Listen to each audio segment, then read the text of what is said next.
पुराने present perfect continuous tense पहिरीं ॻाल्हि त तव्हांखे मां इहा ॿुधायां त हिन टेंस जो घणो इस्तेमालु आहे कोन अंग्रेज़ीअ में। तव्हां सभु ॿार पढ़ंदड़ आहियो, किताब बि पढ़ो था स्कूलनि में, तव्हां पंहिंजो टेक्स्ट बुक बि पढ़ो था, उन में तव्हां ॾिठो हूंदो त तव्हांखे हैव बीन हैज़ बीन वारा जुमिला तमामु रेयरली नज़र ईंदा आहिनि। असांजो जेको सिंधी ग्रामर, अंग्रेज़ी खां सिंधी ग्रामर टीचिंग जो घणो करे हेतिरे ट्रेंड आहे त उन में असां ज़ोरी असां चाहींदा आहियूं त बसि का न का शइ खे फिट कयूं, पर ईअं आहे कोन अंग्रेज़ीअ में। अंग्रेज़ीअ में हर शइ जो हिकिड़ो पंहिंजो ख़ासि इस्तेमालु आहे। इस्तेमाल ते त असां बाद में ॻाल्हाईंदासीं, तव्हांखे ख़बर आहे, ठीकु आहे। पर let us first of all see the formation of this tense. Present perfect continuous tense, in में इन जी फॉर्मेशन इहा आहे त पहिरियों पुट हिन में असां सब्जेक्ट इस्तेमालु कंदासीं, पोइ हिन जा ॿ हेल्पिंग वर्ब्स आहिनि, हैज़ बीन ऐं हैव बीन। हिन खां अॻु में जेके बि तव्हां टेंसिस पढ़िया उन में जेको हेल्पिंग वर्ब्स हुया उहो सिंगल वर्ड हुयो। जीअं असां प्रेजेंट कंटिन्यूअस पढ़ियोसीं त उन में सिर्फ़ु इज़ पिया लॻायूं, प्रेजेंट परफेक्ट पढ़ियोसीं त उन में सिर्फ़ु असां हैव पिया लॻायूं। पर हिन में हैज़ बिन ॿ लफ़्ज़ मिली करे हिकिड़े हेल्पिंग वर्ब जो कमु कंदा। अहिड़े क़िस्म जी हेल्पिंग वर्ब खे असीं छा चवंदा आहियूं ग्रामर में, compound axillary verb. Compound axillary verb यानी प्रेजेंट परफेक्ट कंटिन्यूअस टेंस जो जेको हेल्पिंग वर्ब आहे उहो कंपाउंड एक्सिलरी वर्ब आहे। हाणे पहिरियों असां वटि हैज़ बीन, ॿियो आहे हैव बीन। हैज़ बीन कहिड़नि कहिड़नि सब्जेक्ट सां लॻंदो, हेॾो सब्जेक्ट कहिड़ो हुजणु घुरिजे, ही, शी, इट या सिंगुलर नाउन। जेकॾहिं तव्हांजो सब्जेक्ट ही, शी, इट या सिंगुलर नाउन आहे त हुन में हैज़ बीन लॻंदो, बाक़ी ॿिया जेके बि सब्जेक्ट्स आहिनि हुन सां तव्हां छा लॻाईंदो, हैव बीन। कंटिन्यूअस टेंस हुजण जे करे जेके बि कंटिन्यूअस टेंसेस आहिनि अंग्रेज़ीअ में उन में हमेशह असां वर्ब जो इंग वारो फॉर्म लॻाईंदा आहियूं। ऐं असां अॻ में पढ़ी बि आया आहियूं त हिनखे असां छा चवंदा आहियूं, प्रेज़ेंट पार्टिसिपल या इंग वारो फॉर्म चवंदा आहियूं। इंग वारो फॉर्म लॻंदो, उन खां पोइ ऑब्जेक्ट लॻंदो। कुझु ग्रामेरियंस छा चवंदा आहिनि त भई हिन में टाइम फ्रेज़ लाज़मी आहे, टाइम फ्रेज़ लाज़मी लॻायो। टाइम फ्रेज़ हू कहिड़ो लॻाए, कहिड़ो टाइम फ्रेज़, जेको सिंस ऐं फार सां।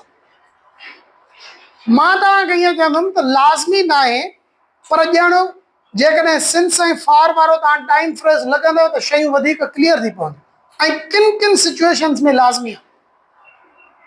बाक़ी न त तव्हां हिन खां बग़ैर बि जुमिलो प्रेज़ेंट परफेक्ट कंटिन्यूअस जो ठाहे सघो था। Let's have a look at some examples I have written for you. My first sentence is he has been working since morning. हाणे हिन जुमिले मां जेकॾहिं मां ही लफ़्ज़ कढां सिंस मॉर्निंग, सुबुह खां, त जुमिलो जेको बाक़ी बचे थो उहो कहिड़ो थो बचे, हू कमु करे रहियो। हाणे हिकदमि असांजे ज़हन में इहा ॻाल्हि ईंदी अथव, असांखे त कंहिं ज़माने में साईं पढ़ायो हुयो त रहियो आहे, रहिया आहिनि, रहियूं आहिनि माना प्रेज़ेंट कंटिन्यूअस टेंस। रहियो आहे, रहिया आहिनि, रहियूं आहिनि माना present continuous tense, continuous tense, ठीकु आहे। पर रहियो आहे, रहिया आहिनि, रहियूं आहिनि वारा जुमिला प्रेज़ेंट परफेक्ट कंटिन्यूअस या बि थी सघनि था जेकॾहिं तव्हां हुन में टाइम फ्रेज़ लॻायो जेको पास्ट खे इंडिकेट करे। हाणे जेकॾहिं मुंहिंजो जुमिलो सिर्फ़ु ईअं आहे, हू कमु करे रहियो आहे, त इहो प्रेज़ेंट कंटिन्यूअस थींदो। हू सुबुह खां कमु करे रहियो आहे माना कमु कॾहिं शुरू कयईं, त इहो हाणे न थियो माना इहो कमु सुबुह खां शुरू थियो। त हाणे मां भले हेॾो निशानियूं घणी पियूं असांजी सिंधी ॿोलीअ में, मां हिन खे पोइ बि प्रेज़ेंट परफेक्ट कंटिन्यूअस ई सम्झंदुमि, छो त परफेक्ट कंटिन्यूअस टेंसिस हमेशह हुन जाइ ते इस्तेमालु थींदा आहिनि जंहिंमें टाइम लेंथ हुजे, यानी पास्ट खां वठी प्रेज़ेंट ताईं जो कॉन्सेप्ट हुजे। सिर्फ़ु प्रेज़ेंट जी ॻाल्हि हुजे, मां चवां हे मूंखे ॾिसी रहियो आहे त माना मुंहिंजो फोकस हिन एक्टिविटी ते कहिड़ो आहे त इहो कमु हिन वक़्तु थी रहियो। पर मां चवां मूंखे कलाक खां वठी हे ॾिसी रहियो आहे, मां अलाए छा कयो थोमांसि, इहो कलाक खां मूंखे ॾिसी रहियो आहे, त हिन मां कनेक्ट कयुमि प्रेज़ेंट वारे कम खे काथे पास्ट में, त इहो टेंस चेंज थी वियो। भले घणी निशानियूं इहे ई हुजनि, पर जेकॾहिं तव्हां हिन में टाइम फ्रेज़ सिंस ऐं फार वारो लॻाईंदव त इहो छा थी वेंदो, प्रेज़ेंट परफेक्ट कंटिन्यूअस। अहिड़े क़िस्म जी सिचुएशन जॾहिं हूंदी त सिंस ऐं फार लाज़मी आहे, छो त न लॻाइण जे करे उहो टेंस कहिड़ो थी वेंदो, प्रेज़ेंट कंटिन्यूअस थी वेंदो। लगाइण जे करे उहो टेंस कहिड़ो थी वेंदो, present perfect continuous tense. Second जेको जुमिलो आहे मुंहिंजो they have been fighting, no time phrase, कोई भी टाइम फ्रेज को नहीं।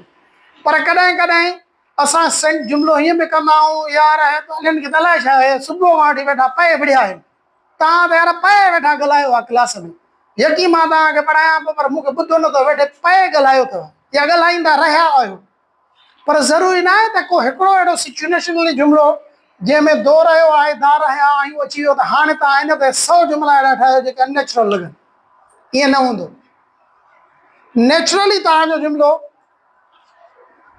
जेकर आहे ऐं उनजी आख़िर में इहे निशानियूं अचनि थियूं, दो रहियो आहे, दा रहिया आहिनि या दियूं रहियूं आहिनि, त पोइ तव्हां प्रेज़ेंट परफेक्ट कंटिन्यूअस सां उन टेंस खे या जुमिले खे ट्रांसलेट कंदव।